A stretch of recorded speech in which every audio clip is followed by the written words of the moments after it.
வாருங்கள் கரூர் தேவரே, வாருங்கள். நிலைப்பசி மாதம் சதய நட்சத்திரமாயிற்றே, நீ பிறந்த நாள் அல்லவா, உன்னை வாழ்த்து விட்டு போகலாம் என்று வந்தேன். உங்கள் வாழ்த்தும் ஆதரவும் இருப்பதால் தானே நாடாளும் படியில் நானும் அயராது பாடுபடுகிறேன்.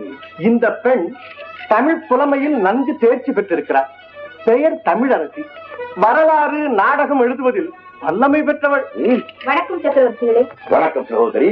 சக்கரவர்த்திகளே, தமிழக வரலாற்றிலே தங்கள் காலமே பொற்காலம் என்று எல்லோரும் பாராட்டுகிறார்கள். அதனால் தங்கள் வரலாற்றை நாடகமாக எழுதலாம் என்று நான் முடிவு கட்டியிருக்கிறேன். என் வரலாற்றையா? ஆமாம், தாங்கள் எழுத போகும் நாடகத்திற்கு ஏற்ற நடிகன் தான் நான் என்பதை முடிவு செய்து விட்டீர்களா? நவரச திலகமாயிற்றே தாங்கள்.